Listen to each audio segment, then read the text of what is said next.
Good morning, everyone. I am so glad you joined us this morning. We have an amazing guest. She's a woman that has done many things, and especially in the nutrition area. She's just a whiz at nutrition and research and knowing what things and stuff like that. So you're going to love to hearing her, and also what she's doing now, and just a little bit of how she got there. So we are going to help you to spiral up and make your life better than it was before. And that's our goal with this show. But before I bring her on, I want to remind you of my wonderful co-host, Miss Barbara Ellison. Hi, everybody. Yeah, welcome to the show. This is Thoughtful Thursdays. You know what? And each one of us has our thoughts. And you know what? But when you can hear the thoughts of, for me, I am so excited to hear the thoughts of Sara, because it's like, oh, wow, just because you get a different perspective. And anytime that you can listen to somebody else's thoughts, you can become aware of, oh, that's where that thought of mine came from. Oh, I could help that thought. Those kinds of things. And that's what this show is all about, just to make each one of your days just, a little bit more energetic, a little bit more, whatever word that you want out of your life. So that's my speech for the morning. We want to get better and better each day. Exactly. Yes. And so, Sara, tell us a little bit about yourself, a little bit about your background, and we'll interrupt and we'll ask questions, but tell us a little bit first. So I've been married to the same man for 44 years this year, come August. Wow. And for the last 33 years, we've owned a health food store. Now, we did sell it 2 years ago, almost 3 years. Has it been 2 years now? Yeah, in fact, in July, it'll be 3 years. Wow. And I don't have much to show for myself as far as what I've accomplished. Being retired, you'd think I'd have all this time, but no, that's not quite how it works. I think sometimes it's busier. It really, honest to God, I swear, now that you're retired, you can help do this and do that, or, and you have you have all the time in the world. So it takes all the time in the world to do something, I mean, that's just the law. That's what they told us. Even back when I sold Mary Kay Cosmetics, they told us, however long you have allotted to do something, that's how long it will take you to do it. And sure enough, I have all the time in the world, so it's taking me forever. And that's a nugget, people. That's a nugget. Yeah, don't let that pass you by. If you can give yourself X amount of time to accomplish something, and put it on the calendar, put it in writing, and hold yourself to it, you'll get it done. If you kind of a little laissez-faire about it, or think, oh, I've got plenty of time to do that. Right. It'll take it. And it's true. It really is. So it really is. They tell you to set timers, like for the next 30 minutes, you're going to work on this, declutter this drawer, or take care of this business, or clean this house, do whatever. It really works. It's true. So think about cleaning the house. You get up and you don't have anything to do all day at clean your house. And, say if your husband works 8 to 5 or whatever, it's 4:45 and you still haven't finished. Right. But if the preacher calls and says, can I come over in half an hour? Do you have your house clean and spick and span in that half an hour? Oh, yes. Exactly. I have done that. Same here. I think we all have. It's the whirlwind. It's a law. It's a law of the universe. It really is. It really is. Exactly. But that's the fun thing about these conversations, because one of my biggest things, and this is one of the things that I work with my clients and that kind of stuff, is that you are not alone. That's why these conversations, look at that. All three of us just said, isn't that the truth? I'm not the only one. I'm not the only one. And so often, that's why I truly believe that Carol and I, that's one of our missions in life, to let you know that you're not alone, that there are so many people out there that are, if they have thought it, if they have survived it, they're willing to talk about it. Yeah. Because we all help each other.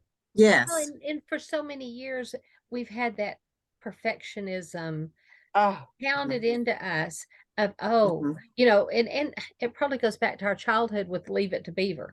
I mean, that woman wore pearls and a dress and high heels to vacuum her house. House. You know, Or if do you ever any, saw her vacuum. oh no, I did see her vacuum, No. but and the kitchen was always clean. The Right. beds Yes. were always made. There were no dirty clothes on the floor with two boys. My teenagers do not know how to hang up towels. Yeah, They don't. They hang them on the floor. Just on the Oh floor. my gosh. Well, and it seemed like she had all the time in the world. Like she was just like, even, you know, like, yeah. Yeah, yeah. where But did she right come up with there, all there's that? that perfectionism. And then you know, it wasn't any better with Father Knows Best. You know, she was just as efficient. Yeah. And I Yeah. can't, you know, it wasn't until Roseanne Barr came along that we Oh, saw yeah. a real view of home. Of really home, yes. But so Yeah. And she took flack for being too real. Yeah. Yeah, Mhm. She took exactly. flack. But you know, that's our you know, we talked on another show about the saboteurs of, you know, the mindset of all the no's and the you can't do this and you can't do that. But that's just as much of a saboteur of, oh, you have to have the perfect house and you have to have everything. The white picket fence and the whole 9 yards. And think about the Christmas dinners that they would have. This wonderful spread, and everybody gets up and goes to the living room, and they walk back in the kitchen 30 minutes later, and everything's cleaned up and put up, and Yeah. you know, and I'm like, how do we do this? Yeah. Okay, one of the things I'm going to share this. One of the things that I always think about every time, you know, you see those perfect Christmas dinners. All the food is on the table. Everybody is sitting down. The turkey needs to be carved. And all I'm thinking of, they're sitting there and the food is getting cold. Every Okay. time. I'm Now, gonna in my tell house, myself. we do it buffet. Everybody runs through the line so that we can have hot food. Yes. Yeah. Yeah. It Well, is. I'm going to tell on myself, and Barbara may have heard this. I don't think you've heard this, Sarah, because folks, I know Sarah in real life. But anyway, growing up, I was raised on musicals and symphony and all that kind of stuff. Okay. And musicals were a big thing, whether it was a live one or a video, a movie. And I can remember when Sound of Music came out, and they're dancing in the gazebo. Right. And I'm thinking, because I was like a teen, a preteen. And I'm like, how will I ever learn the words to the songs and the dance steps? Yeah. Oh yeah. Because I thought I should have to know all that to go out on a date. Oh. We set unrealistic expectations for ourselves. And sometimes they're put on us by our family. Yeah. Like I remember talking to one of my guys, and we were talking about that he's in financial services. And I said, well, how did you get into financial services? He says, well, I've always been in financial services. He said, well, you know, my family's in financial services. And that's when I said to him, excuse me, well, if you weren't doing financial services, what would you like to be doing? And he had no idea. And it wasn't that he didn't have an idea. I don't think he had ever given himself permission to think of doing something other than financial services. Right. And when I opened up that can of worms, he went, oh, well, if I wasn't, I might want to try this. And he told me, and I said, so, okay, well, so then by the next time we meet, I want you to take what's one thing that you could do to move that forward. And he went, oh, okay. He finally told me what one thing he was going to do. Oh, he came back 2 weeks later. It was like he was a changed man. Wow. Because it was like it freed him up to not live by somebody else's expectations. So that is for somebody out there listening right now. Yeah. Living your life through somebody else's lens. Yes. Yes. So, Sarah, what words of wisdom would you have for Oh. people having worked in the health food store, having owned the health food store, working with so many clients on their nutrition? I mean, is nutrition important? Of course, absolutely. I mean, if you want to be healthy, if you want to have energy, if you want to be able to think, if you want to be able to go and do, then you've got to feed your body, and that's as important as also your thoughts, your soul. I always, when we bought the store, I wanted to put, my logo actually was healthy and whole body and soul. And I was going to have a Christian bookstore in there as well. We were going to sell health food and Christian books, because I know you have to treat the whole person, Exactly. and I never did get the Christian bookstore in there, but because we just had it filled with vitamins and supplements. But I know, after doing that for so long, I would always try to treat the people's physical symptoms, and we could do that with supplements. We could lower blood pressure with herbs. We could do a lot of things, but we weren't getting to the root cause any more than the doctors were getting to the root cause, and I wanted to get to the root cause, because that's what I've just always been about. Let's fix what's wrong. And then you don't even need these supplements per se. Well, and now I'm going to disagree with that. Okay. Gil, because we're spirit, soul, and body.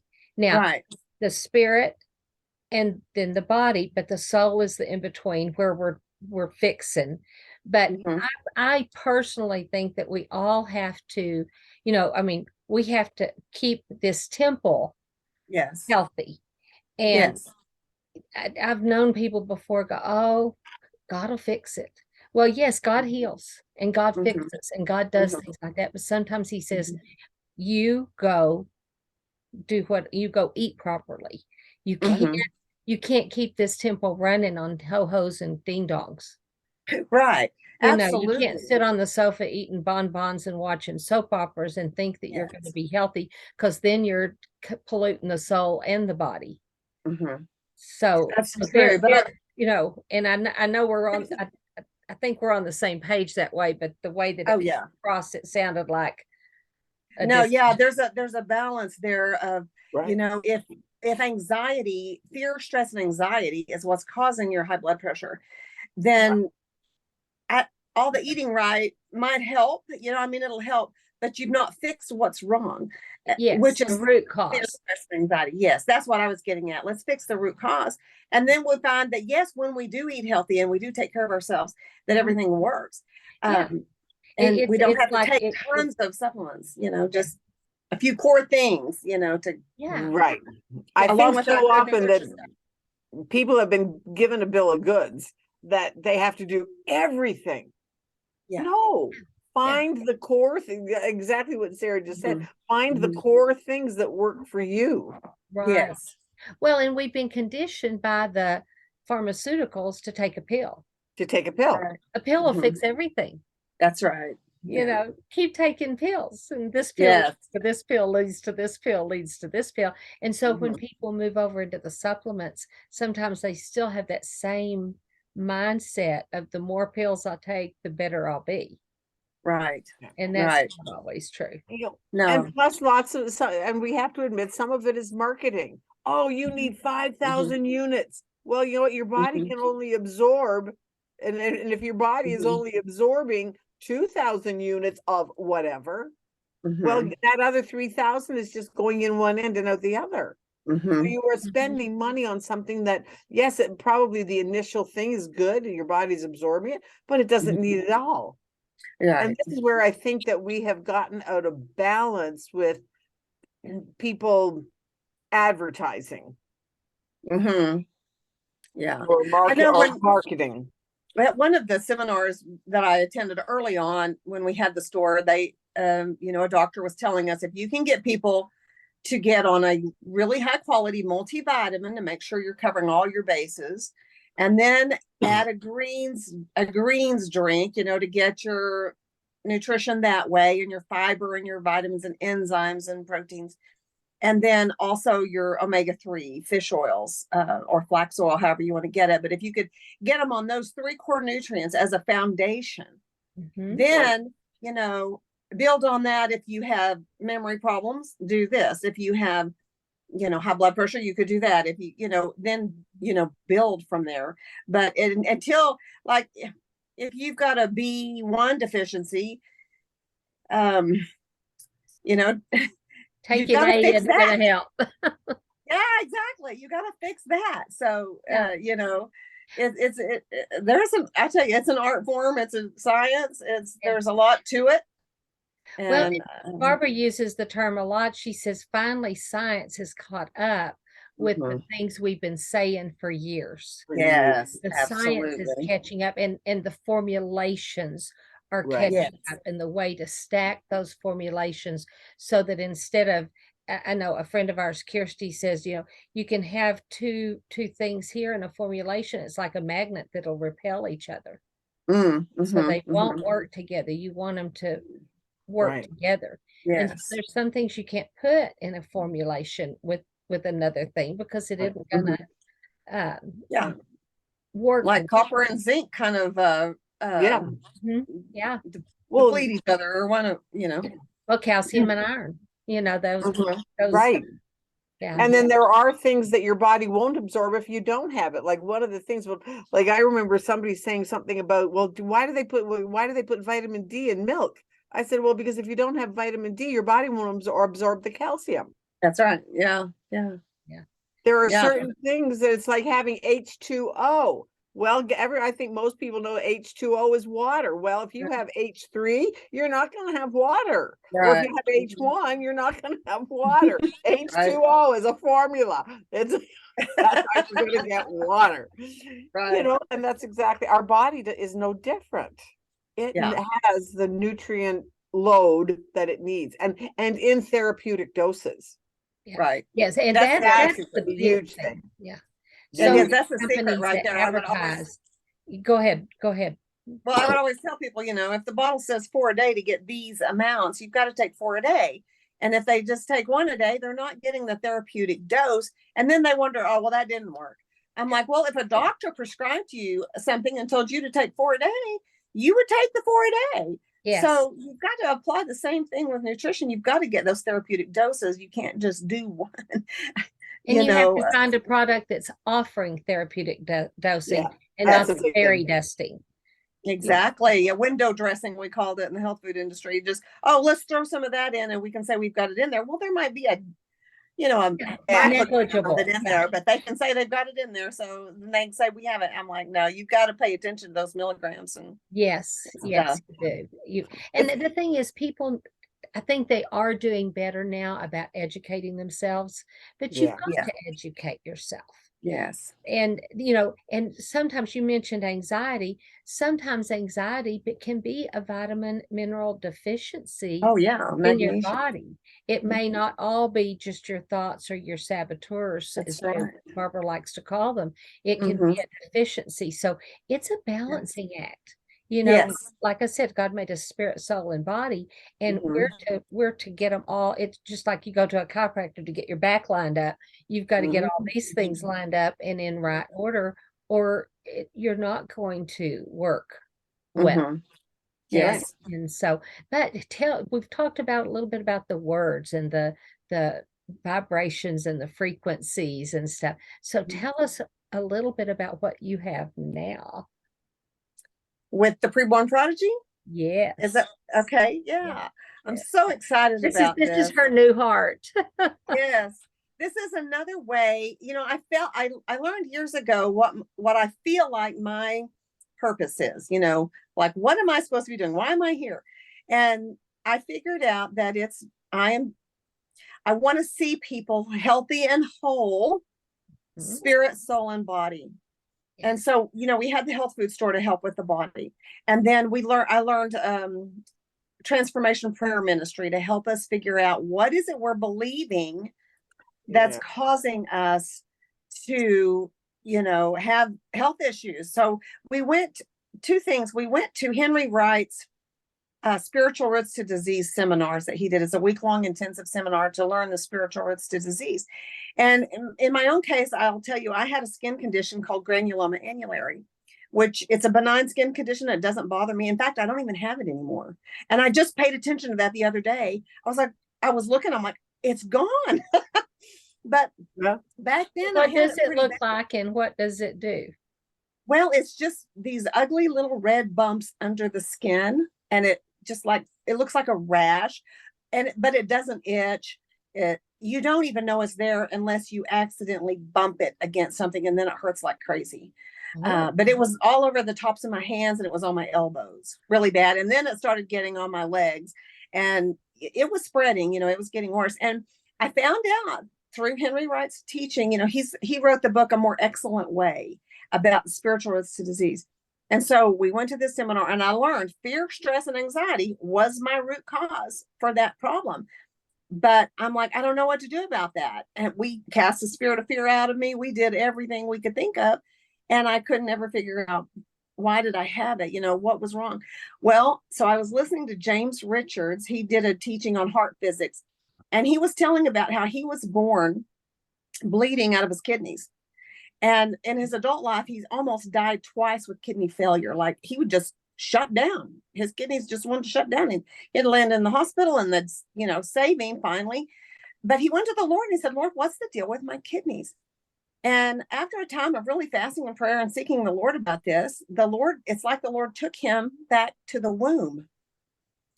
And he heard his mother's thoughts, right, which were, when I have this baby, he's going to start beating me again.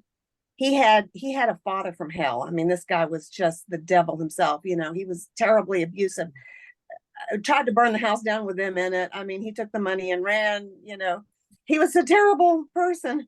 His father was, but yeah, he beat his wife. And so, but apparently when she was pregnant, he didn't beat her. But her thoughts were, as soon as I have this baby, he's going to start beating me again. And fear entered him. Oh. And fear, we know now, fear affects the kidneys. Mm-hmm. And fear affects a whole bunch. Like, fear can activate 30 different hormones. It has over 1,700 known chemical and physical reactions. Fear does. Just fear. I mean, that's just one emotion, wow. Right? And so he said, well, what was going on with your mother when she was pregnant with you? And it was like a bomb went off inside of me. And I'm like, oh my gosh, because when my mother was 6 months pregnant with me, my dad was in a very serious car accident. And he had broken legs, broken shoulder, a collarbone, shoulders, crushed knees. I mean, he was bruised from head to toe in this car wreck. And so the doctor calls my mother, who's up in Liberal. Dad had just taken her to Liberal, Kansas to spend time with her mom. And he was on his way home. It was 7:30 in the morning when this guy pulls right out in front of him, doesn't even see him. And so he's in this wreck, and he prays to God at that time, if you'll let me live, I promise I'll raise my kids to know you. And so, I was born on a Sunday, and we were in church the next Sunday.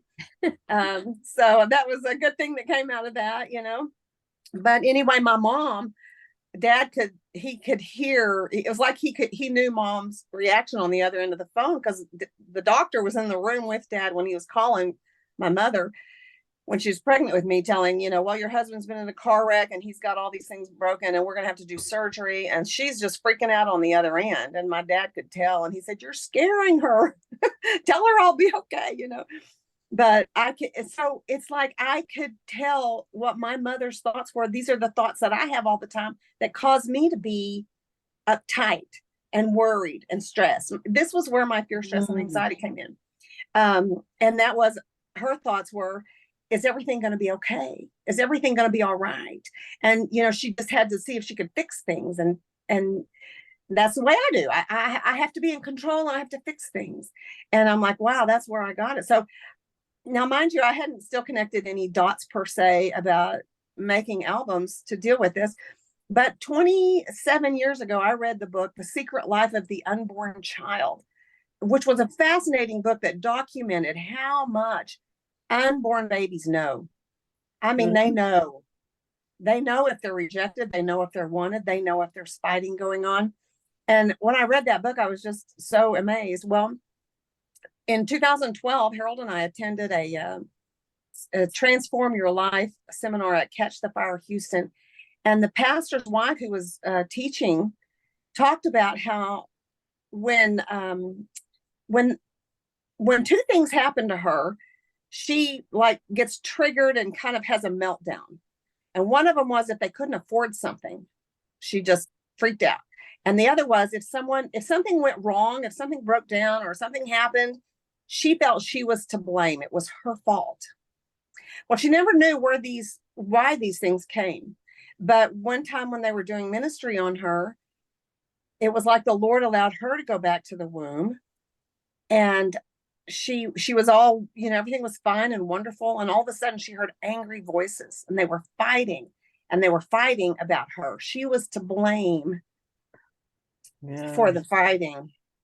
Well, she was given up for adoption, and her adopted father told her, well, the reason your parents gave you up is because they couldn't afford you. That's where, when she can't afford something, she freaks out because they couldn't afford her. And that's why they were fighting. What? You're pregnant. We can't afford a baby. And her dad, she found out later because she finally met her birth family here just in the last couple of years. I talked to her just a couple of nights ago. And she found out that he was the one who insisted that she not have the baby, or, that she give it up. And because he said, you choose me or the baby. And so she chose him, and then regretted it, and immediately tried to get the baby back. But it was too late. The courts had already given it to someone else and given her to someone else. So anyway, it just, again, showed me how much an unborn child is affected by what happens to them in the womb. And I could tell you several other really cool stories if you want to hear them about being able. I don't think we can now. We may have to have you. We'll have to. We're going to have you back on to tell those stories. Yes, but tell them about your solution to this, so that they'll know about that. Again, I just felt like in my learning about transformation prayer ministry, how if we're ever wounded or picked on as a child, we pick up beliefs about ourselves. I'm not important. I'm a mistake. There's something wrong with me. I shouldn't be here. And so we learned about this girl who got pregnant, and she didn't know who the father was. It could have been one of three people. And I thought, oh, well, here we go. This baby's just going to have problems. And I had been listening to Arthur Burke's teachings on nurture in the womb. And so I thought, I'm going to just craft a prayer, and I'm going to write a letter to this baby and pray over it. And I'm going to ask the mom if I can read this letter to the baby. And so we had lunch, and I got to read this little prayer telling this baby that you're not an accident. You're not a mistake. You were meant to be here. Your parents might not have known you were coming, but God knew and destined you to be born at this time for such a time as this. And just read a little letter to the baby and prayed over the baby. Of course, the mother was just in tears. She was so moved by it. And then I was telling my son one day, I said, somebody ought to make a CD that has all this stuff on it. And that's when I heard God say, why don't you? And I was like, I don't know how to do this.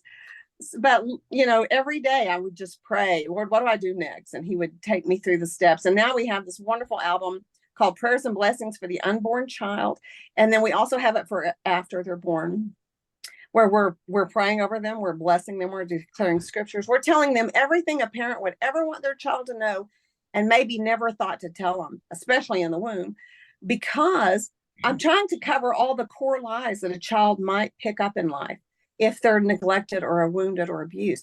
I had an incident in my life where I picked up a lie, I'm not important. And I had wonderful, godly Christian parents. So this can happen. Just the slightest little thing, the devil's right there to tell a lie. And it's not until you hear God speak truth do you get free from the lie. You'll know the truth, and the truth will set you free. But we're not believing truth, we're believing lies. Exactly. And so that's what I'm trying to do with these albums, is tell these babies they have a purpose and a destiny. They're not a mistake or an accident. They're loved and wanted and welcomed and important. Cool. And so tell people how to get these albums. Okay. So there's two ways to get them. Like if you want an actual physical CD, just go to my website, prebornprodigy.com. Or if you want to download them, they're available on Amazon or iTunes. Under you might have to look under Sara Baumgardner iTunes. A lot of times you look for the artist, and then you can find the albums. But you can also just enter Prayers and Blessings for the Unborn Child with Sara Baumgardner, and you can probably find them that way. And we have them in 5 languages too. That's the other cool thing. I thought, you know, language is laid down in the womb. I mean, that's why children learn to speak so young, because they've been hearing it 9 months in the womb. Yeah. Well, why not teach a child a second language if, you know, if you want? But also, I mean, like if you live in Germany, you might want the German translation. So I have it in German, Chinese, Spanish, Afrikaans, and Hebrew. So if you want your child And of to course, learn English. Or Texan yeah, plus anyway. English. Yeah, English.